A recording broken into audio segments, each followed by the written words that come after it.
and welcome to my live reaction Shokugeki no Soma, chapter 210, The Rotten Bonds of East and West. Okay, so this probably refers to, like, Japan, the East and West of Japan. It was from this day that they began to dislike each other. So this is Isshiki and...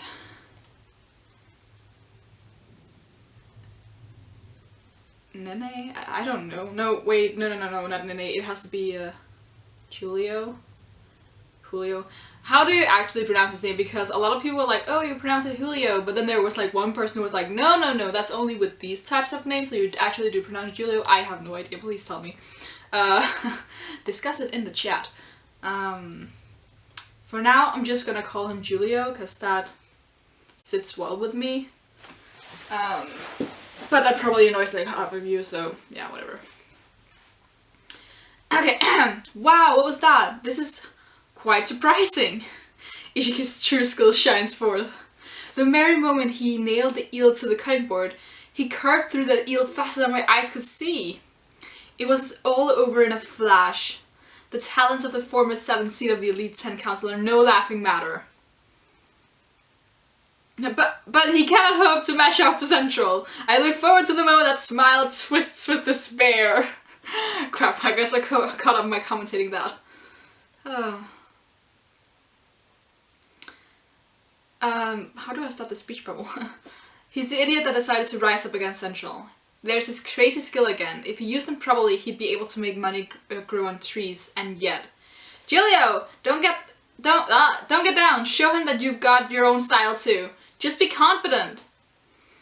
Okay, whatever. Wow, I'm pleased, Isshiki. Your technique really is endlessly beautiful.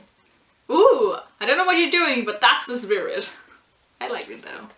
I know a lot of people like disappointed her because she hasn't done shit yet, but I like her.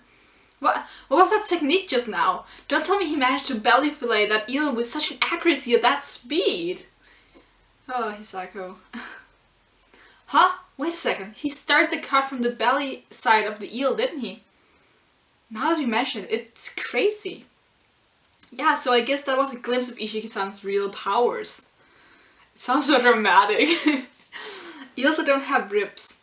Eels don't have ribs. So getting a blade into their soft midsection in any sort of precise way is quite difficult. What's more, the fresher and livelier the eels are, the more they writhe around on the cutting board. Belly filleting requires far more knife technique than back filleting. It's hard to imagine that he's the same naked apron guy. Yeah, Alice is still so confused. Hey, what are you talking about? What is the naked apron? Hey, tell me! Hishoko-chan, Nikumi-chan. Please don't call me Shoko. Please don't call me Nikumi. Oh, those nicknames. But back filleting is the norm, isn't it? I heard that belly filleting was developed in Osaka, Kyoto, and other parts of the Kansai area. So why does Isshiki-senpai know that technique? It's just as you said.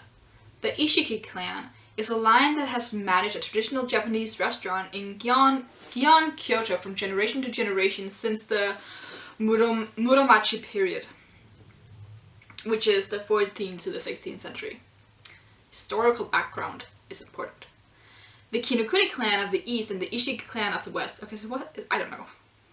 These two clans are the two great monoliths of traditional Japanese cuisine. Oh, okay. So it is Nene on the front cover. I don't know, I don't recognize them as children. I don't know. And just Yuko freaking out in the background. Huh? From another family. A kid is gonna come live here? Father. Okay, Kinokuni. You've heard of the Isshiki clan from Kyoto, haven't you? That house has a very old custom. When an Isshiki child meant to take up the family business reaches the age of 4, he or she is sent somewhere far away from home to apprentice in the culinary arts. Because the Kinokuni and Isshiki clans share a very deep relationship, we've taken in many of their children over the years. So Nene, remember to be good to that child. I really want that to be remember to be a good child, but that didn't fit. You're the same age, so you two might be able to become friends. I have a feeling this will go very, very wrong. Master, the child has arrived. Nene, say hello. This child is the successor of the Isshiki line. Satoshi-kun. Oh, look how cute he is. Satoshi-kun. Which do you like better? Jack's or Cat's cradle? What? Living in an unknown household, he's probably really lonely. Father told me to. I need to be nice to him. Oh, Nene-chan, what is this? Ah, it's an instrument used in traditional Japanese court music. It's called the ryuteki. Court music? Wanna try playing it? It's hard to even make any sound at first. Okay. Oh, if you do this, you can make high notes too. Oh, alongside his culinary training, the young Satoshi also began to participate in Nene's various different trainings and practices. And in a short amount of time became nearly as good as Nene in most all of them. So a natural genius. Oh, she's about to cry. Oh, okay, so he's really gifted. Like, he learns easy. What's the term for that? There's like a really good term for that in Danish, and there's probably an English equivalent, but I don't know what it is. What's the word for when you learn easily? Tell me in the comments so that I learn. Which means these two are childhood friends. Dun dun dun. I love relations like that. Just as you like make sure there aren't too many of them. I guess you could call it that. No, you couldn't. He was just a freeloader that was training at my house. We were never friends.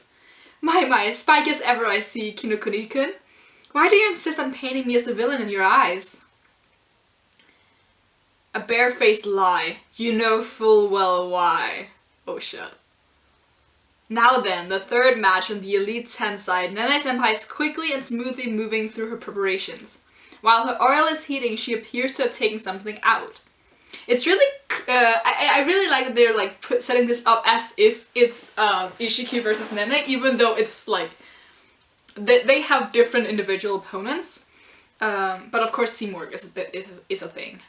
But yeah, I like this, how the rivalry doesn't match up with who they're actually supposed to go against. Sakura Shrimp. And what's this? She appears to be preparing something very similar to batter. Is she going to make kakiage with the Sakura shrimp? Which means her dish is kakiage soba, a very luxurious version at that. She started the soba cutting. Wow, so perfect, so fast. It's almost like she's some kind of high precision machine. Probably trained artisans can cut their noodles at near 0.1 millimeters thickness. Wow. She's easily reached that level. You know someone's good when Irina's praising them. Yukihiro started cutting his noodles too. Except he's using a noodle cutter. Damn, this just doesn't have the same impact, does it? Yukihiro, what sort of soba is he gonna make? Has he already come up with a good choice in that head of his? Cold soba, or will it be a warm dish? Which one is he gonna go with? Make sure you make it to the second bout. You'll fight me there. A little short-tempered, aren't we? If I lose to Julio-kun, I won't be able to make it to the second round, will I? There's no need for you to play dumb anymore. We all know, of us Elite 10 members, not just me, the only reason I was ranked higher than you in the Elite 10 is because you didn't actually try your best. So, okay, so he was the 7th seed, but he wasn't, like, his skill level was above that? That doesn't, like, like, I love having that revelation, but, like, oh my god. It's not too surprising when you think about it, because he's so carefree, so it would make sense that he isn't, like, the competitive type to want to be as high as he could be. I think he's practically just in the Elite 10 because they have, like, resources. You've always been like that. You somehow managed to casually surpass me in the very things that I've spent endless time practicing. and yet somehow you're still holding back. Do you have any idea how pathetic that makes me feel? I love characters like Isshiki. Like, it's such a, like, it's so like Nene, I feel her frustrations, and she has every right to be frustrated, because it's like you work your whole life to be really good at something, and then someone who doesn't even try is better than you. Like, that's such an asshole move. But I really like characters like that who are just like so good at everything. Damn, okay. I can't take this anymore. Which of us is the best chef among those of the 91st generation? I'll prove myself with these hands. I'm sorry, but you won't. Not today. Because don't before you get the chance. You'll lose to the chef named Yukihiro Soma. Oh my god. Look at Nene's face though. She's just like, the heck? Oh my god, Isshiki just looks so handsome. Oh god. And with the light, they better do this well in the anime whenever this gets animated in like 4,000 years. Oh my god. What? What? And now Yukihiro Soma's taking something out. It's a giant iron pot. An iron pot! What is he? He's placed it on top of a blazing fire. That looks nice as well. And everyone's just like confused. Okay, here we go. Oh, wait a second, don't tell me. He's frying them?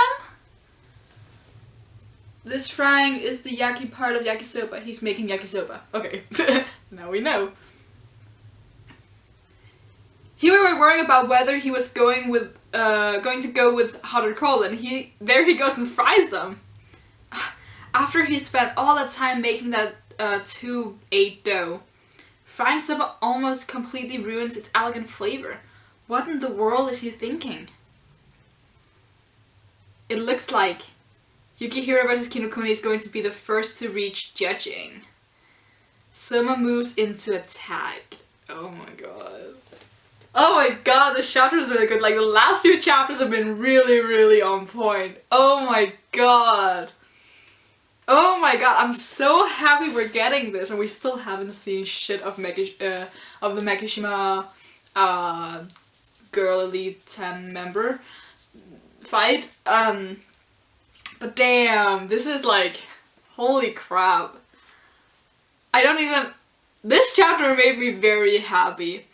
I really like background stuff, so, and it makes it well because I don't,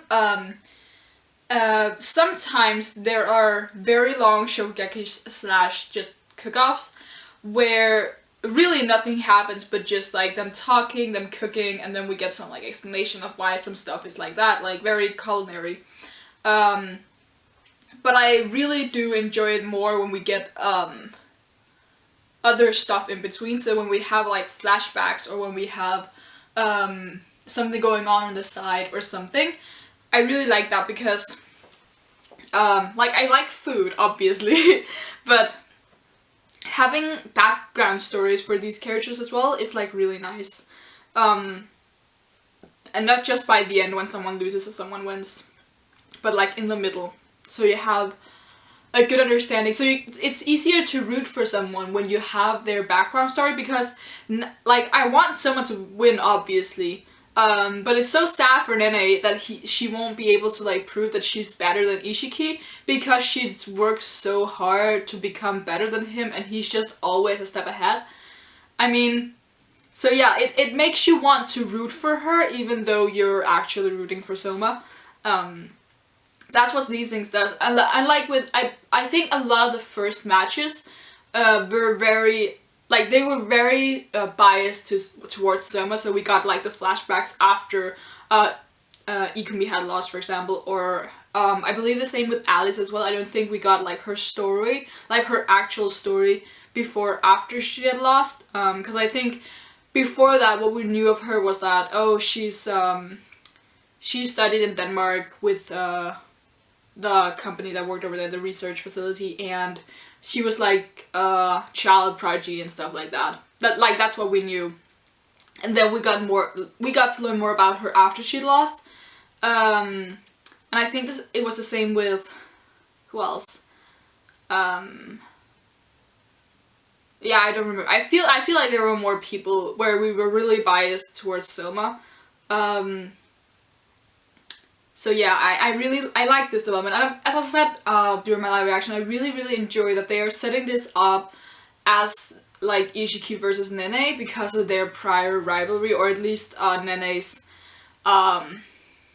hostility towards Isshiki, because she, like, obviously, as I said, it makes so much sense that she doesn't like him because he represents all the shit that, like, he was just given everything and she had to work for it, and it doesn't even seem like he wants to have what he has, unlike her, who really takes pride in all that stuff. It really makes, like, the chapter, I think it was 208, where we got her entire background story, everything about that is just so much more impactful now that we know this part of the story, because the fact that she takes so much pride in her abilities and the things that she's learned and the things that, like, she takes pride in her family name, and then you have Isshiki who has none of that.